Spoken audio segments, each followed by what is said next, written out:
Joining us this morning with more on the war in Iran is U.S. Representative Adam Smith of Washington's 9th District. He's also the ranking Democrat on the House Armed Services Committee. Good morning to you, Congressman. As we just mentioned, yesterday the House narrowly rejected a resolution to curb President Donald Trump's powers in the Iran war. So what can Congress really do at this point if the divide is so narrow?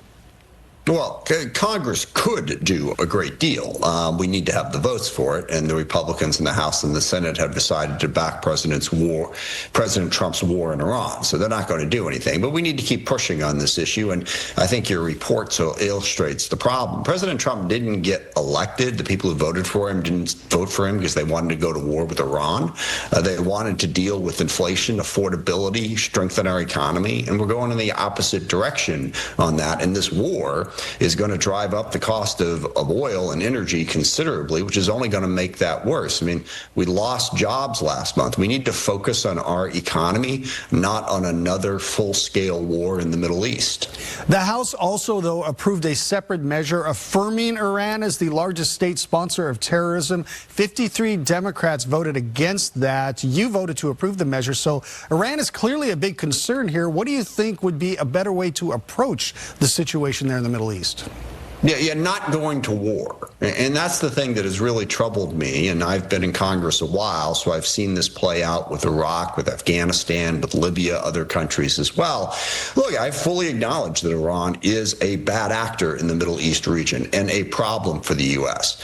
But is our approach really, if you're a bad actor and a problem, well, let's just start dropping bombs and go to war? This is the lesson we should have learned from the last 25 years. Saddam Hussein, Muammar Gaddafi, the Taliban, all terrible, awful, horrible governments.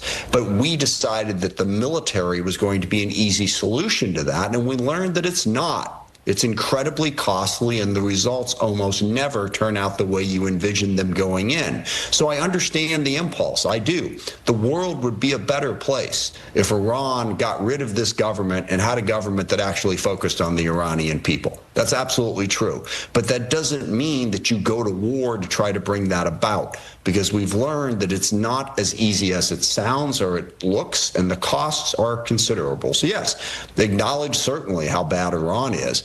But the point of all this was that we should have learned that war is not the answer to all of these problems. Well, during a congressional briefing, you questioned Pentagon officials about their goals in this war. What did you gather from that briefing?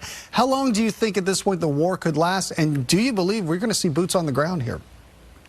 Well, there's a lot of questions in there. Thus far, I don't think the administration wants to put boots on the ground. I think they have been very unclear on what their goals are in this war. They've talked about Iran's ballistic missile program. They've talked about Iran's support for terrorism, Iran's working towards a nuclear weapon, and they've talked about regime change. And, sort of reading between the lines and trying to figure out exactly what the goal here is. The goal seems to be to weaken Iran as much as possible, with the hope that that leads to a change in its government. But there's no plan, no strategy for bringing about that change in government. It does not appear to be working. And how long will it last? I mean, weeks? I mean, they have not been specific about how much they want to weaken Iran's government. And the thing to remember is, after we've done this for 4 weeks, 8 weeks, 2, 3, 4 months, if the Iranian regime is still firmly in place at an enormous cost, we have simply set them back a short period of time. So I don't think the administration has given us clear objectives, and they certainly haven't given us a clear idea of this is what we're trying to accomplish. When we've accomplished it, we're done. They don't know. For the moment, they're just trying to degrade Iran, and it seems like they're going to keep doing that for the foreseeable future. CNN just apparently had a conversation with the president in the last few minutes. He said, without being asked, Cuba is also going to fall pretty soon. What's your reaction to that? Yeah, I mean, this is a major, major problem. It goes back to a lot of things I've already said here. Look, when President Trump ran for president, he claimed to have learned all of those lessons that I just talked about. He talked about the wars that the U.S. stumbled into that wound up being vastly more costly and less productive than we thought. He claimed to understand that, to want to focus on domestic issues. He seems to have changed his mind now that he has the power of the presidency. And really, his foreign policy is to use the power of the U.S. government through blunt force to try to coerce as many countries as possible across the globe. And that is an incredibly costly enterprise. I mean, it's costly to do it in the first place. This war is estimated to cost somewhere between $1 billion and $2 billion a day. The costs of what we've done in Venezuela and down in Latin America are also high, and Cuba would be high as well. But even outside of the financial costs, and by the way, we have already lost 6 U.S. service members in this war, so the cost in lives is high as well. It introduces a huge amount of instability in the world, and we're seeing that in the Mideast war. 14 countries have been dragged into this conflict. The price of oil, the price of natural gas is spiking. It is having a major disruptive effect on shipping and disrupting the lives of tens of millions of people. So I hope President Trump goes back to being candidate Trump and remembers what he said about not relying on U.S. military force and dragging us into war after war after war, because that's not what he's doing as president. He's doing the opposite. He's using war as the easy button to solve every problem that he sees pop up.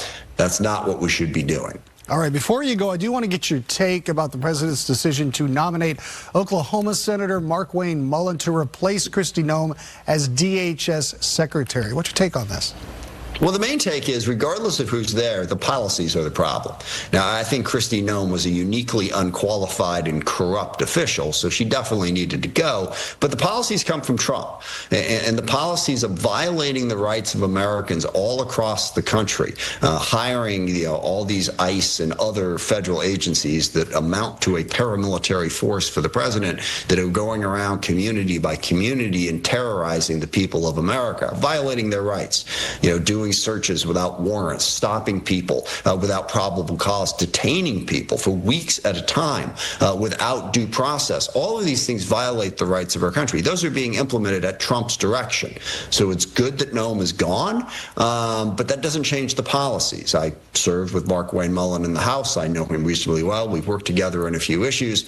He seems like an okay person, but I just don't have a lot of confidence that he's going to change these horrible policies in terms of how Trump is using ICE to abuse the rights of Americans as he uses, that's the way he's doing immigration enforcement, which is not what should be happening. So the policies need to change, not just the faces. We shall see. Thanks so much for joining us, Representative Adam Smith of Washington's 9th District, the ranking Democrat on the House Armed Services Committee. Thanks for being with us.